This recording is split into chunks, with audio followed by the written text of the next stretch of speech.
You're listening to the AFTERBUZZ TV Network, now the largest new media platform on the web, and your #1 source for after-show entertainment. Very good, Dean Johnson.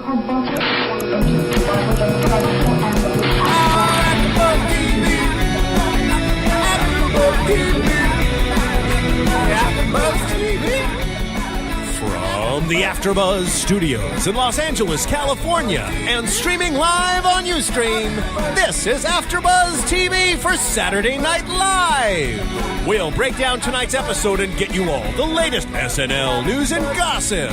If you'd like to buzz in on tonight's show, you can buzz us at 424-256-1729.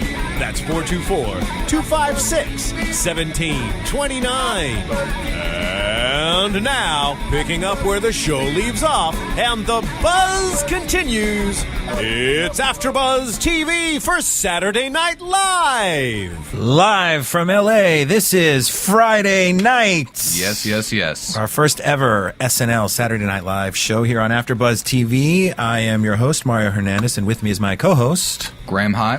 Graham, hi. And it was actually Graham's idea to start this show. That's right. So we finally, his letter finally made it through the proper channels and got to the right people, and they said, you know what?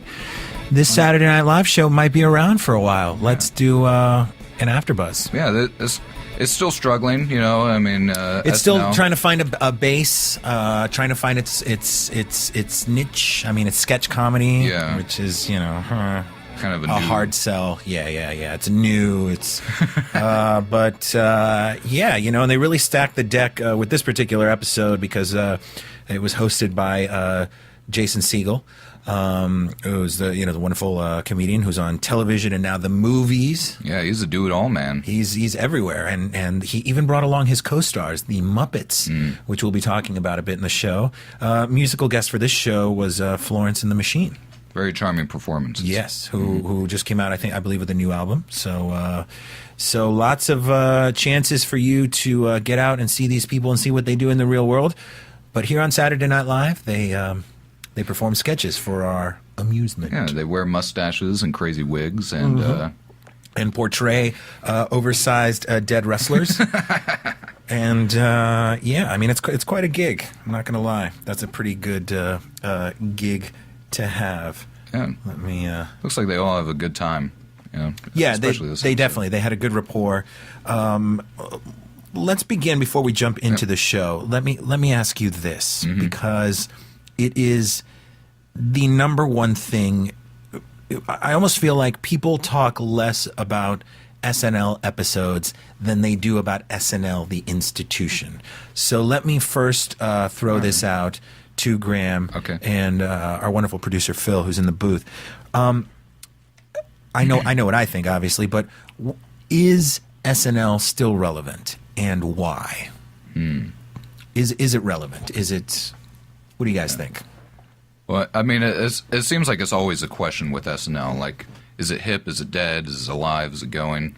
You know, it's always up and down. But I mean, you see a lot of the guys that are, or ladies, you know, like Kristen Wiig right now is huge. Right. And like she's, I don't know, I feel like it kind of gives them a little bit of a stage to play around and get their face out there.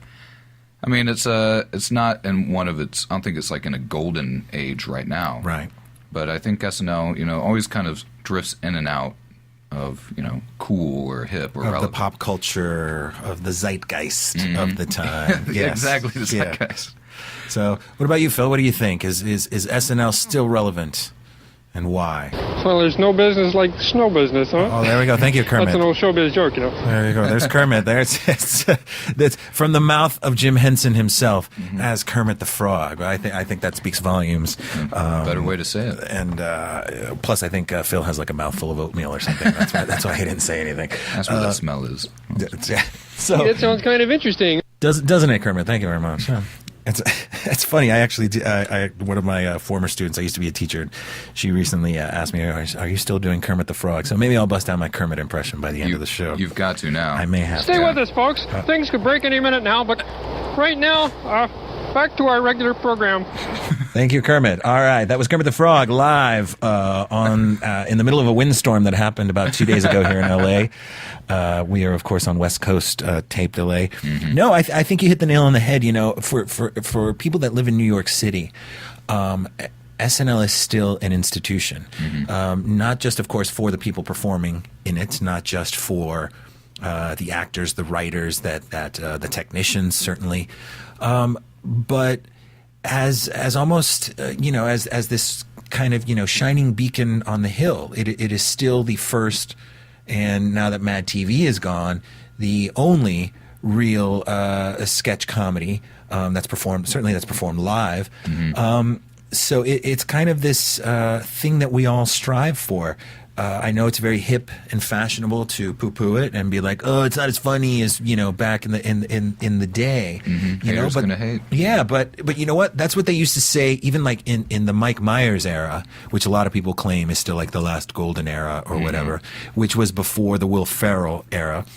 Even back then, people were saying, oh, well, now it's not as good as the Bill Murray, Gilda Radner, so it's look, like you said, it still manages to pop out solid performers, solid writers. And, right now you go down our AfterBuzz TV lineup. I mean, we're talking about the shows from SNL alumni. Yeah. I mean, Parks and Rec and 30 Rock.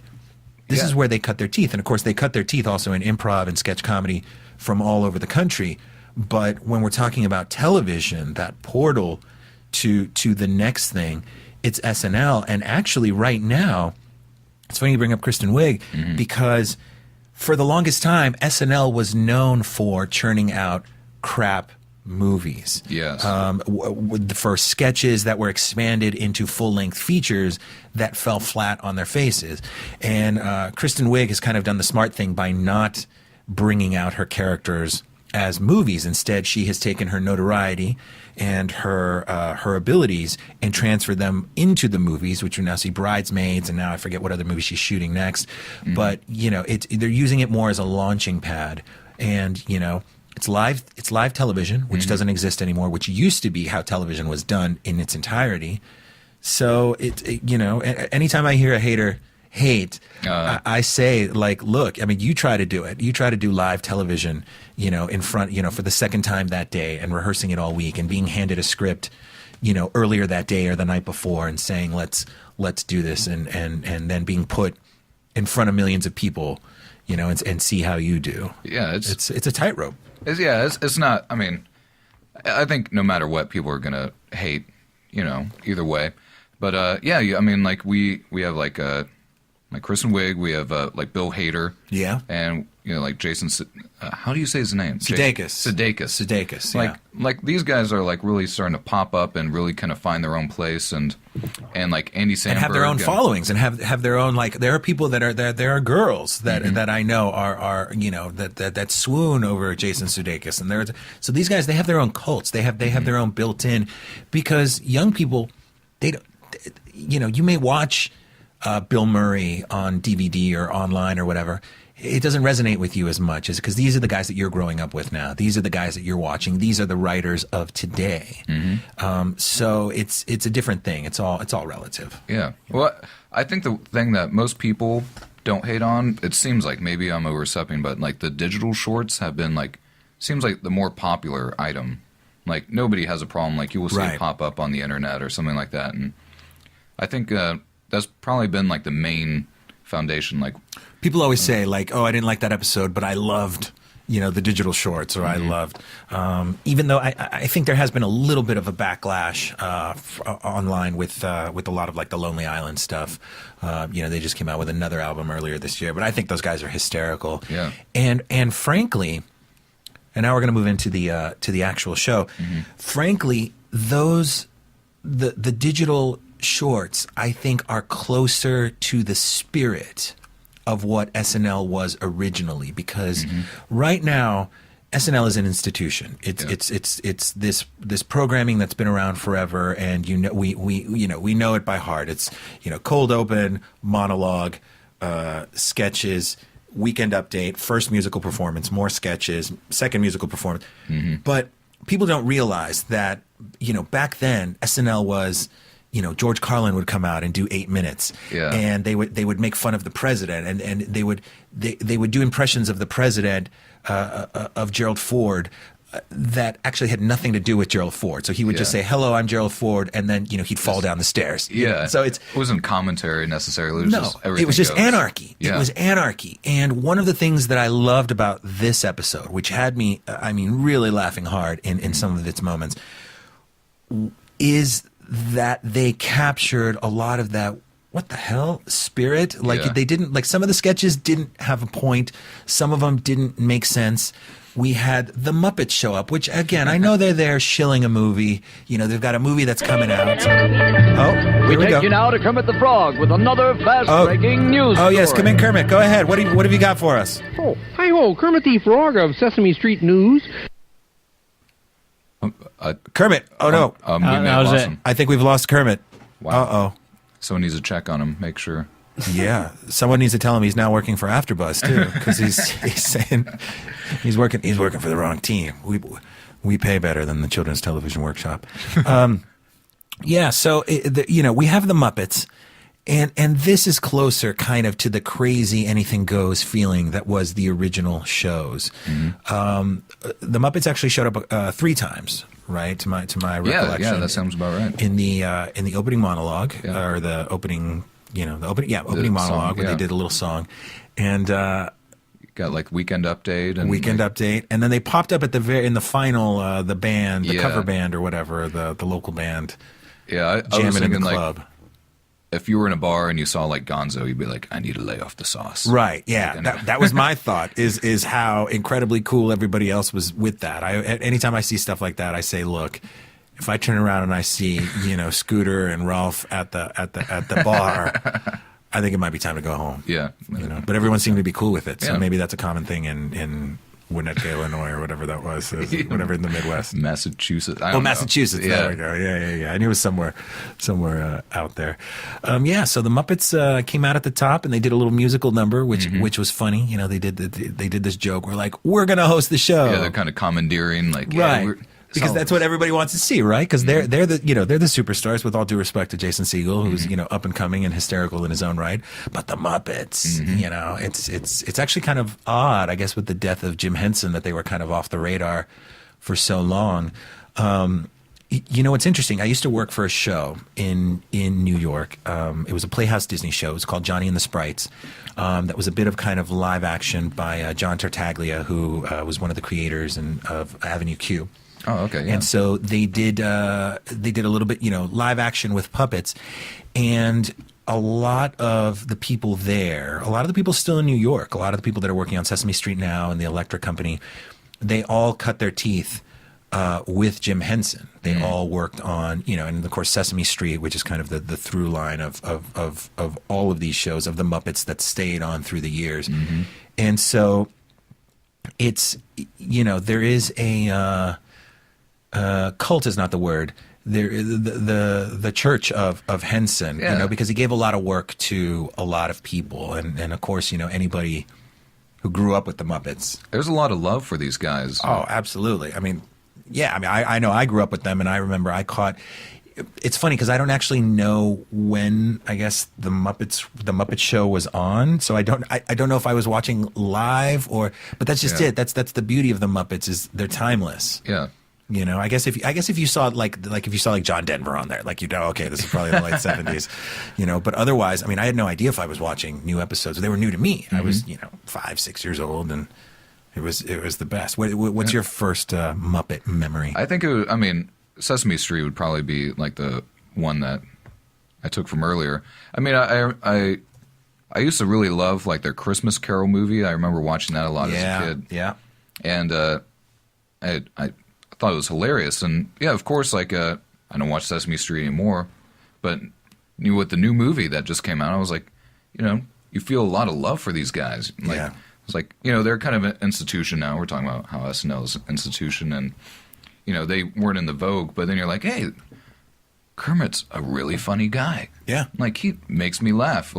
I was thinking like with the monologue when he's playing the song and everything, and he's trying to break it to him, like. It's not you guys. Yeah. It's my show. Yeah, how do you tell the Muppets? You're like, I don't. Yeah, and I'm sorry. This is my show.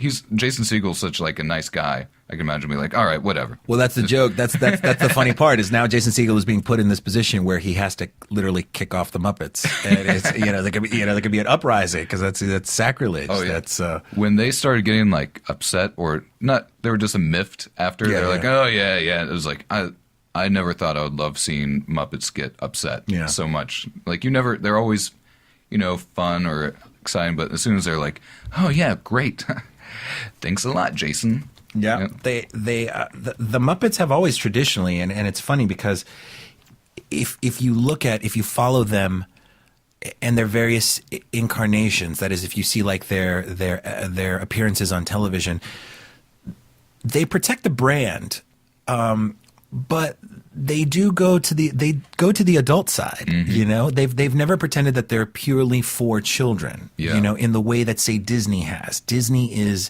very methodical in the way in that they protect their brand. Their brands are not allowed to be seen. The actors. I know personally that the actors that portray the characters at Disneyland, for example, they're not allowed to be seen in costume outside of Disneyland, or they're not allowed to be seen unless they're completely in costume. Like you're not allowed to wear one piece of your costume with street clothes. You have to be in character at all times. So Disney is very protective of its brand as a child's, commodity.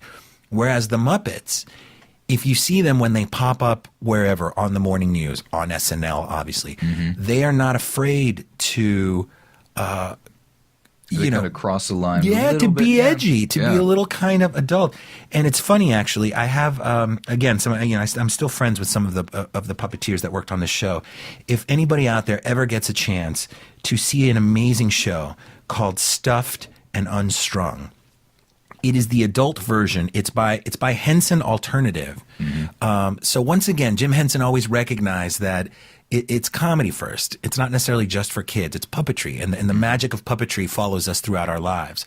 So Stuffed and Unstrung is where the puppeteers have a whole bunch of puppets from the Henson workshop, and they do two things. One is they perform a very raunchy improv set. They have different games where there's a moderator and he calls out various puppeteers and they grab the puppets and they take suggestions from the audience and they encourage them to be naughty and raunchy and whatever. And they do the shows. They act out, they improvise with whatever puppets. It is. But here's the beautiful part, because a lot of people, we see the Muppets and we just see them right. They're like at eye level and then they appear right there. What they do is they have cameras set up and a screen behind them, so that if you'd like, you can watch what you would see if you were on TV, but you also see them on stage doing their thing, watching themselves on the monitor. So you see kind of a behind the scenes that unless you're on set at Sesame Street or The Muppet Show, that you would normally never see. You only see the Muppets, you only see the top half. Here you could watch as if you were watching on your television and see them, in the video focusing, or you could just watch the magic unfold on the stage before how it actually happens. And on top of that, they're being raunchy and dirty and saying curse words and all of these really wonderful. There's a grown man here with a puppet on his hands, right? Saying talking about the crabs that he got from actual crabs, and then they'll bring in crabs, crab puppets. So I bet like their faces all like focused, but their voices are. They do. puppet. No, they. I mean, it's all it's all voice acting because a lot of those puppets, and they know what to do with the faces, but it's just amazing. So if you ever get a chance, Stuffed and Unstrung is the name. I saw it in New York. They were here in Orange County earlier this year. Oh, here we go. Here's some. Oh, they're in Irvine. Folks, they are going to be in Irvine at the Barclay Theater from the 28th of December to the 1st of the year, if this is current, which I believe it is. And then they're touring. They're going to be in Beaver Creek, Colorado in February, Overland Park, Kansas, St. Louis, Missouri, and Manhattan, Kansas. If anybody's out there, seriously see it. It is one of the best nights that you're going to have. You will laugh hysterically. You can get drunk before the show. You can call out all sorts of crazy, naughty, raunchy things. Check it out, Stuffed and Unstrung. You can also go to stuffedandunstrung.com muppetshow.com to check them out. Don't bring the kids. Do not bring the kids. It is not a Muppet Show for kids. This ain't Sesame Street. This is the back alley of Sesame Street. I like to for see sure. the puppeteer smoking a cigarette. Yeah, right. Smoking a joint. No, they get it's awesome. It's really a great show. So I highly recommend it. And you can see some of the stuff, I believe, on YouTube and even some of their bits at the website. But moving on to the show now, the Jason Segal experience. What do you think of his hosting abilities overall? He's such a charming guy. Like, I always expect him to go dark any second. I'm just like, this guy's going to drop the acting. He's going to be like, no, I'm just some guy. Right. But he's like charming. He's just like he's a nice guy. Nice guy. Yeah. He doesn't usually go dark. You know, Paul Rudd guested on there, and he's guest hosted before. Paul Rudd can go dark. Paul Rudd can kind of play the dick sometimes. Yeah. You're right. Jason Segal doesn't go there. Or if he goes there, it's meant to be kind of tongue in cheek and funny. Yeah. That he is this. One of the skits that wasn't one of my favorites with the teachers, where he said he was the drunk teacher at the farewell, or maybe they weren't teachers, but they were at the farewell office party. And he said, I have a secret, and I'm going to, and it ended up being like nothing. Yeah. So it's always played up that he's like, oh, here he comes. He's going to be dastardly. Yeah. And then he's not really. He's not. He's Jason Segal. I saw Nice him in guy. Bad Teacher, and he was kind of hard in that one, but Right. he's still. But he ended up being like the moral center of that movie. Yeah. Yeah. So, no, but he, of course he wrote or co-wrote the new Muppet movie. So that's why he's been working with those guys. What were some of your favorite sketches? What did you really like? The Regis replacement one wasn't all good, but what I really liked is they just got some weird impressions in there. Like the Ricky Gervais, I was like, dude, I haven't seen anyone do a Ricky Gervais impression, and it was pretty good. But I was like, I wanted more. And my only regret of that skit was like they just kind of churned them one after the other. I was like, the Denzel Washington, that Jay Farrow guy. Jay Farrow, here's the thing about him. First of all, he's amazing. His impersonations are spot on. Without getting into, or maybe we will get into it, what it means for SNL that because the other girl is going to say, I was going to say maybe that there might be a lack of prominence for some of its performers of color. Mm-hmm. Not that I'm saying that's what's happening. SNL for when you want to cast me. my bridges with SNL, but give Jay Farrow some more stuff to work with, because he was literally in 2 skits and they were just for his impressions. And he's a funny dude. If you ever watch his doing his impersonations in some of his videos, it's amazing. But yeah, that sketch was very funny. I liked Rosie O'Donnell coming out and Right. I will absorb you. I will absorb you. Yeah, no, that was a lot of fun. I like that sketch. I liked, once again, going back to that sheer anarchy. Mm-hmm. Andre the Giant orders some ice cream. Yeah. I mean, that's kind of like a little buried gem that if you did not stick it out and you weren't watching for it, it was senseless. It was pointless. And according to TMZ, the family of Andre the Giant was delighted with it. Was amazed by it and completely approved. Andre the Giant, he's gotten, he's a part of Shepard Fairey's, Obey for the longest time. So he's kind of enjoyed a little, renaissance. And then, actually, I guess recently, I believe here in LA at LACMA, I don't know if you've seen, they've been doing the screenplay readings, where they take famous movies. So they did, the first one was, they just did The Apartment. Supposedly the next one, which is directed by Jason Reitman. And so they bring in actors to read the screenplays of these famous movies. The next one is going to be The Princess Bride. Oh, right. So I'd like to know who's going to play. Yeah, that's his audition. Just get him in there. Right. That was great. After that, I was like, man, I tried to do the Andre the Giant voice, and I was like, dude, I can't do it. You gotta do it. and then it ends up being Stallone in my case.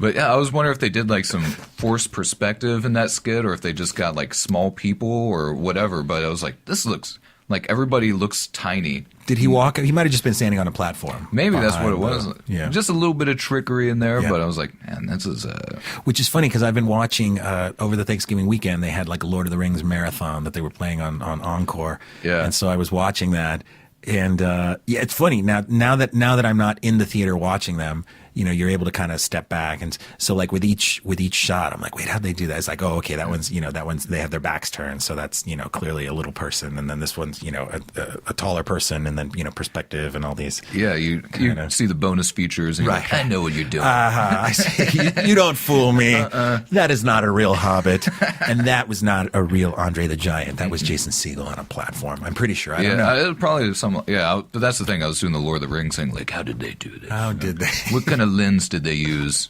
We need like to dissect it like the Zapruder films.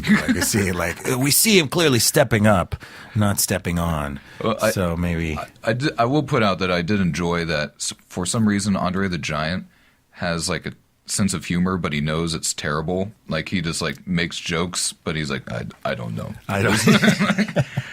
Like just vanilla. Yeah, and then he ends up going with vanilla. So we actually still don't know what Andre the Giant's actual favorite ice cream was. So if anybody out there knows, if anybody was a friend of Mr. the Giant, please let us know. Call in, tweet. Make sure you let us know what you think his favorite ice cream might have been. So don't forget to maybe tweet us some questions or call in. The line is open as always. I don't even know if people know that we have a phone line in the studio. Yeah, that's area code 424-256-1729. If anybody out there feels like calling in with a question or what they thought maybe might have been their favorite Jason Segal sketch, or any thoughts in general about SNL, because we're in it for the long haul now. This is going to be a regular show. Yeah. So whatever people out there think, I'll tell you what I liked. Yeah. What I loved. I liked were the digital short, which they first of all went out of their comfort zone by doing this kind of retro video, how to pick up women with chess, which degenerated into being turned down at $5,000. $5,000. I got $60 more. Get shanked by it. Oh, that's right. I got shanked. That's right. They didn't go off to have sex. That's right. His lips were all cut up.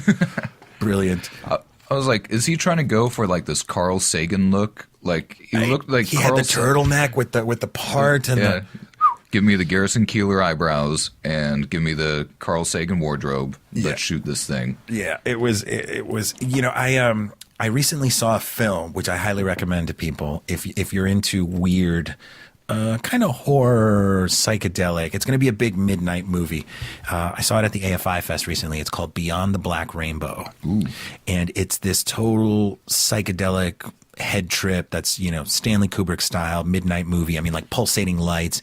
But here's the cool thing. It's directed by a Canadian, and he did, rather than make it just a standard movie, it's set in an alternative early 1980s, but it's also filmed in an 80s style, very similar to this How to Pick Up Women with Chess. With like the grainy footage, the obviously the costumes and the hair pieces from that era, but then also with like weird, 80s synthesizer music, like from Drive.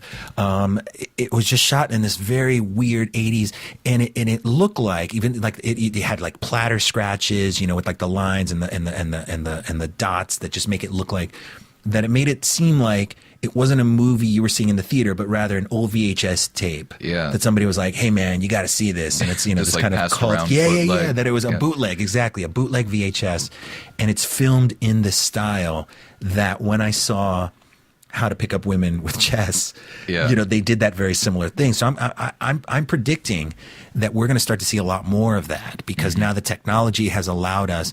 It's very funny, right? We see in our iPhones and Hipstomatics, it's become cool to take our great technology and make it look crappy. Yeah, give it some personality. I mean, and give it to and it appeals obviously to that nostalgia that we had when we were, when we were growing up, when we had, the old Polaroids and the crappy little 35 millimeter, or even if you go back to 110, which were the little kind of the ice cream sandwich, that's cameras. Right. So like, we're going to see a lot more of that kind of nostalgic flavor as the technology, because you can only go crisp and digital and high def. It only goes so far until you're just like, this has no. I mean, hey, I love high def. Have you stuff. watched porn in high def? It's gruesome. It's gruesome. Yeah. If you can see like ingrown hairs and like it's some things just shouldn't be in high def, and so when don't want to see like the skin follicles. Yeah. You don't want to see like the razor burns and that's you not. Look into their eyes and you just like the emptiness within. Yes, they're very it's and high def is moves in lockstep with the crushing of the souls that is born. So go back to your dad's VHS tapes, and there's warmth to it. There is, that's right. It's a warmth that digital just doesn't capture. Mm-hmm.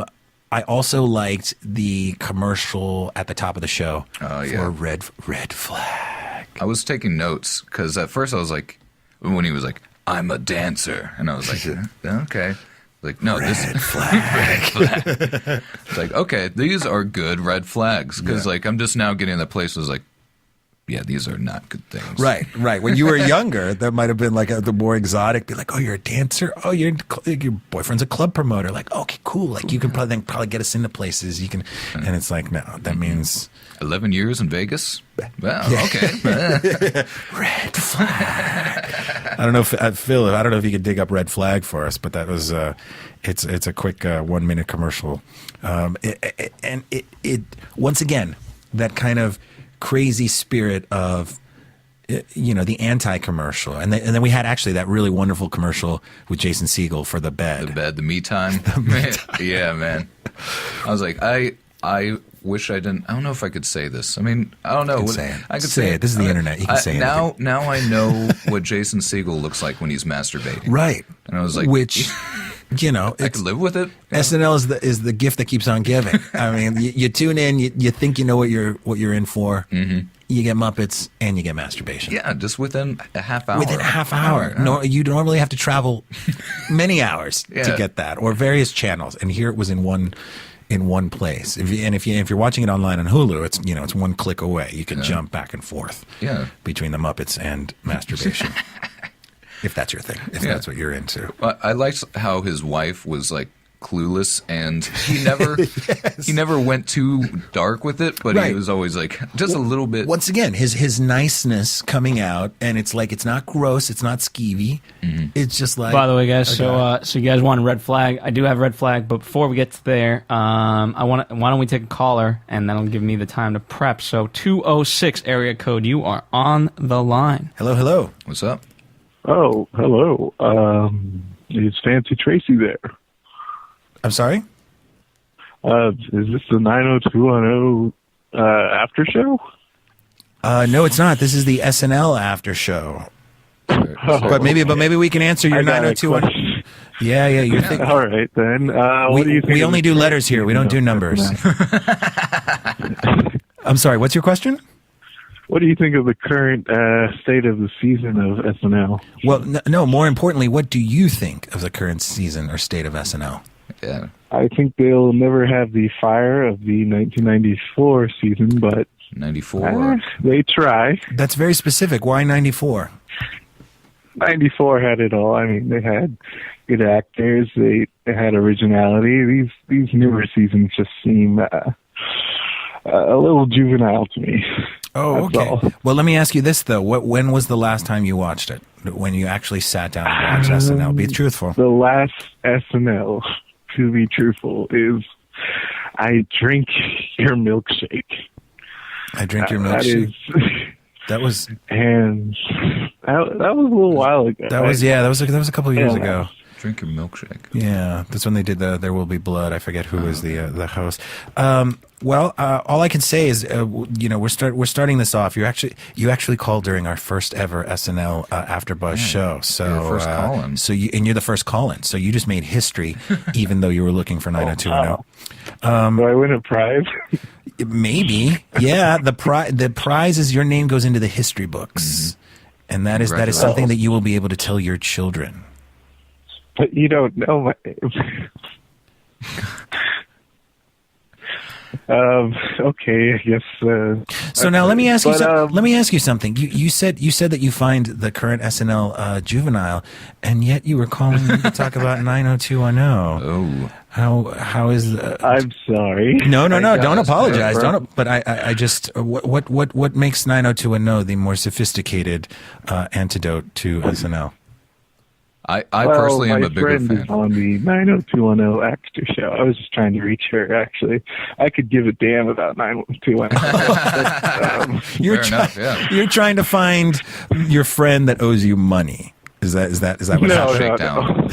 You're saying, She hey, doesn't owe me money. I haven't talked to her in a long time. And I just found out she was on this after show, and I wanted to congratulate her for the Oh, all right. for the mild success of being on that's very Ustream after show. that's very nice of you. That's really nice. Most of my friends are embarrassed as hell of me, and they say to never speak to them again because this internet isn't going anywhere. Well, wow, you're a good friend. You're a good friend. We'll pass it along. Who exactly were you trying to reach? Just the first Fancy name. Tracy, is that what I heard? Was it Tracy? Fancy Tracy, yeah. Fancy Tracy? She is Don't get the plain Tracy Tracy. Altolano. Oh, okay. Well, we will pass it along to her.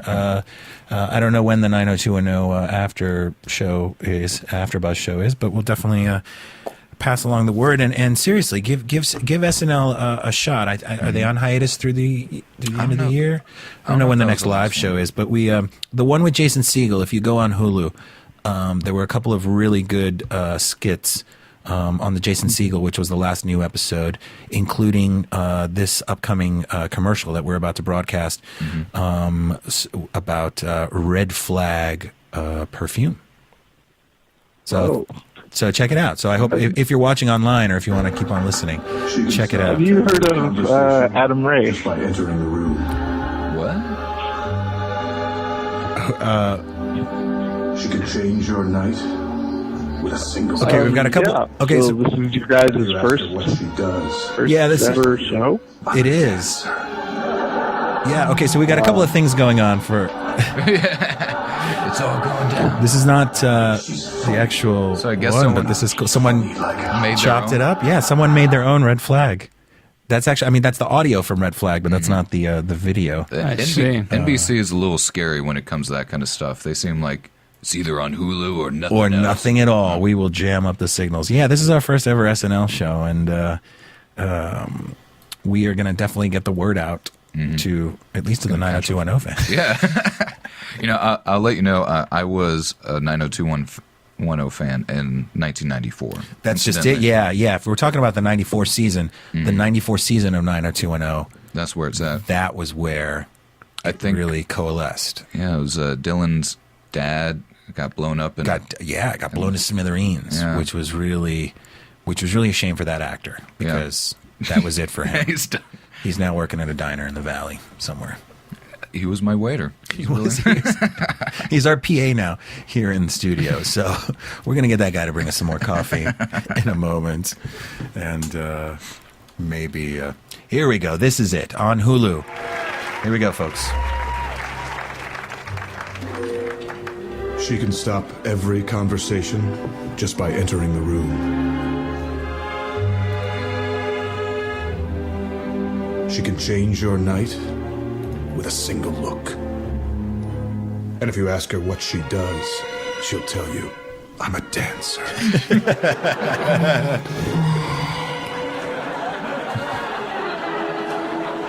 She's gorgeous, wealthy, a free spirit. And her ex-boyfriend was a club promoter.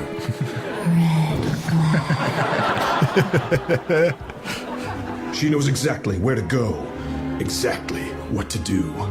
And all her friends are dudes. You see his face, the She's distaste. exquisite. But she also lived in Vegas for 11 years. Hands it back to her. She takes it, And man. she says, all right. She's funny, but not funny like ha-ha. Funny like yikes.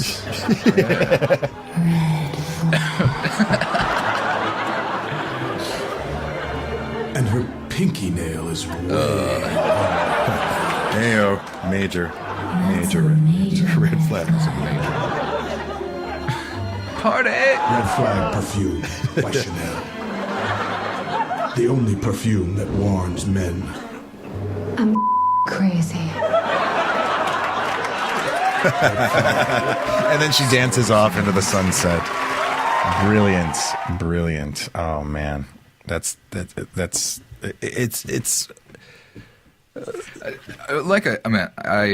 it taught me that the things that I should not be attracted to, I am attracted to, and I'm like, it sounds like a good time with Miss Red Flag. Is that what happens? Are you? I don't know. Do you get sucked in? I think so. It was just like, this is a terrible idea. What's an example of something maybe in your past where you knew that you should not go down that path, and yet you were like, oh man. I on more than one occasion, I've had a girl be like, I am trouble for you. Just play straight up. She says that. Like right when everything's coming together, be like, listen, I may be bad for you. I'm trouble. And that's just like, I'm glad I know, because I think I'm looking for trouble. I'm just a boring guy, I guess. Like, I think that's what it is. Like, I'm just. Hey, you're trouble. Well, perfect. I love trouble. Give me something to think about. Yeah, give me something to do with my day. My day's so boring. Yeah. Drive a car through my window. Yeah, man. I just for got breakfast. That would be good. Hey, man, that's a way to wake up. At least you're doing something. I don't believe in alarm clocks, but I believe in women driving cars through my front window. That'd be great. This is a terrible segue, but I will point out for the new Jack skit. Yes. I don't know why, but my favorite was Keenan's song, the one about I'm full on booty. I think that's the name of it. Yes. And I was like, this sounds like an actual song. Like, it's not quite polished enough, but I was like, I can imagine, like Marvin Gaye or someone like having. That's it. Yeah, he gave off that kind of, sweet 70s Philly soul. It's like, we could cook the food we have, or we could just keep on making love. like I just imagine like the cranberry sauce is still in the can. Yeah. And the turkey's not in the oven. Yeah. They're just like, I'm just going to have some leftover booty. And then Jay Farrow did the turkey gravy. Was he the one that was sweating? He was sweating. He was sweating, yeah. Like a Jerry curl and just sweat running down his face. And I know I'm a big Kristen Wiig fan, but like they did this before, and she did her Triangle Terry or something. And I love that, where it's just her dancing and like, oh yeah, and the ding, and she like dings in between her legs, right? She's great. You've seen that before? That's been another. Yeah. They did like a disco one before, and that's what I noticed earlier. I don't know if they're doing this kind of form now, where it's like they just kind of they have like a premise, and then they're like, you guys just come up with you get like 20 seconds, come up with it. And they did it with the Regis thing. Yeah, but she did it before. It was like a disco thing, and it lasted a little bit longer, but it's just her just like dancing and then bing. Which apparently is a soundtrack for a very prominent porno film, which they informed us in the skit. It was like, right. That was later used for yeah. No, that's great. We're gonna go to a commercial real quick for AfterBuzz, and then when we come back, we're gonna wrap it up. Maybe do a little predictions and talk a little bit more about SNL. AfterBuzz TV. Hi, I was once like you. A lazy, angry loner whose only joy was watching TV and surfing the net. And, like you, after I'd see one of my favorite TV shows, I'd be so excited and have so many questions that I'd actually have to talk to my douchebag coworkers about it at the water cooler. Then I discovered AfterBuzzTV.com. AfterBuzz TV produces after-show webcasts and podcasts for TV series of all kinds, like post-game wrap-up shows for all your favorite TV shows.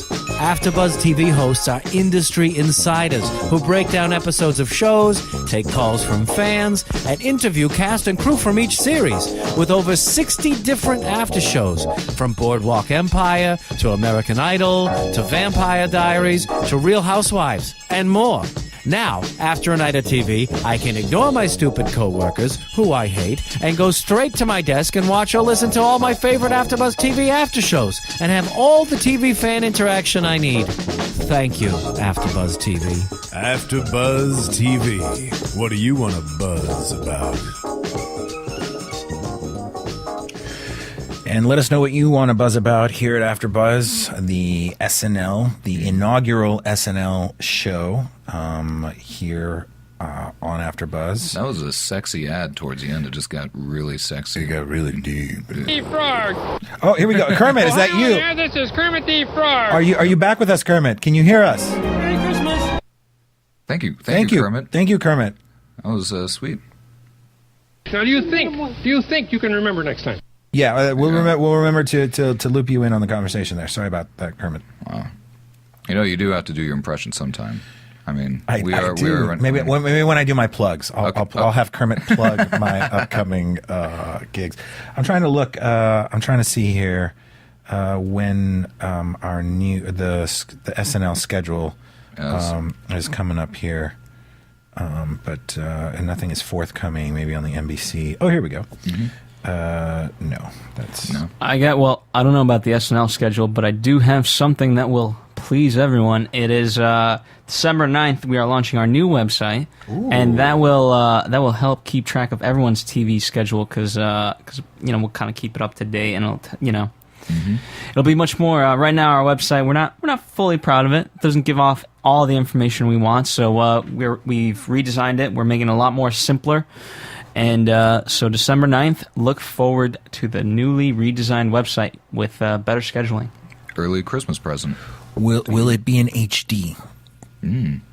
It will be. Just like, ironically, all our shows now get posted on YouTube in full HD. So check that out, youtube.com/AfterBuzzTV. I set them up and you knock them down, Phil.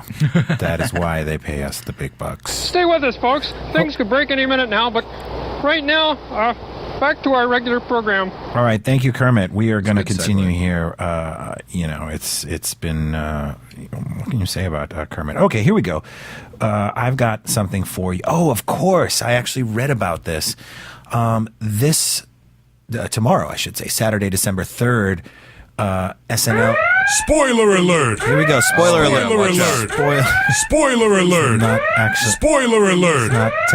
It's not technically a spoiler because it's the future though. It is the. Oh, okay. Is that so? Future alert. Can we do a future alert? We have Steve Buscemi is going to be hosting the star. And here's something you'd probably thought you'd never hear: the star of something, because he's always been kind of a character actor or a co-star. But Steve Buscemi, the star of HBO's Boardwalk Empire and musical guest The Black Keys. Oh man, those guys are hitting it. They just had their new album come out. That's right. Yeah, so they'll be. Then they are confirmed that they're going to be on the air. It's going to be amazing. Steve Buscemi is another New Yorker who that's really wonderful because that's going to be a nice little I think. Not a homecoming, but kind of a coming out party for him because he's in New York. He lives in Brooklyn and has for years. What if he's like, guys, my quota for being a creepy guy in these skits, like I'll do 3 creepy guy skits. Right, but let's put me out of my. Well, that's what I love about Boardwalk Empire. Him on there is he gets to play kind of outside of his. He gets to now play the ruthless Godfather, which is wonderful after playing, Weasley guys for decades and decades. So, okay, so maybe that's your prediction. You think that they'll hopefully not give him slimy guys? I mean, he's an actor. I mean, he gets a lot of work doing those slimy guys. Yeah. But, I mean, that's part of the fun of SNL is like, he could do these other... He's probably going to do a parody. He's probably going to do a parody. I don't know. Let's say... What would they do a parody of? Reservoir Dogs? Maybe, Reservoir Dogs. That would be fun to see. Yeah. Maybe he played a different side of that. But the Black Keys, I would really like to check that out. Yeah, they're awesome. Those guys are some good performers. Florence and the Machine. Yeah. Were very good. I was a little concerned because kind of her kind of ethereal, epic music, I wondered if that would translate to... what is a relatively small stage there, because if SNL is a couple of stages where they perform, I mean,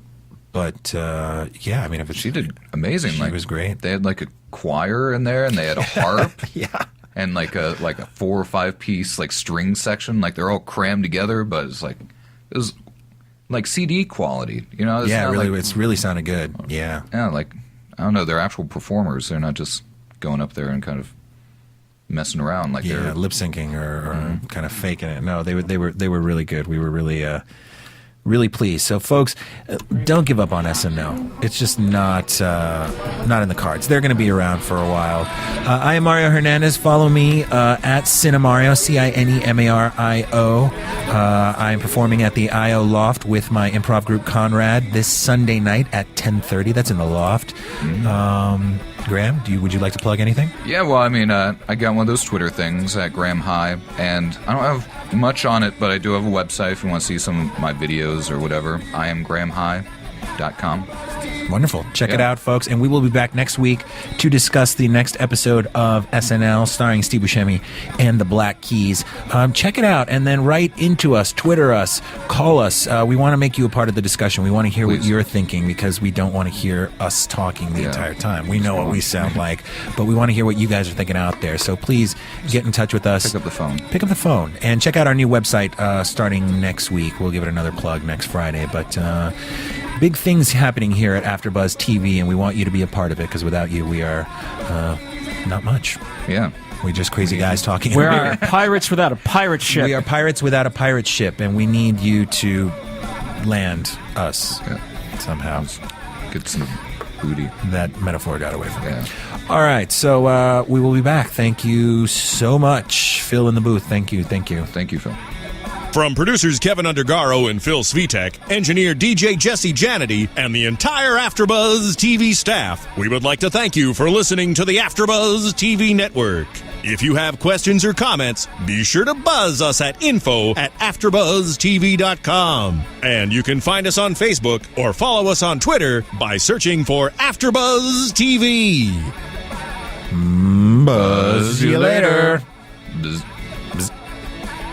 The views expressed herein are those of the hosts only and do not necessarily reflect the views of AfterBuzz TV or its owners or principals.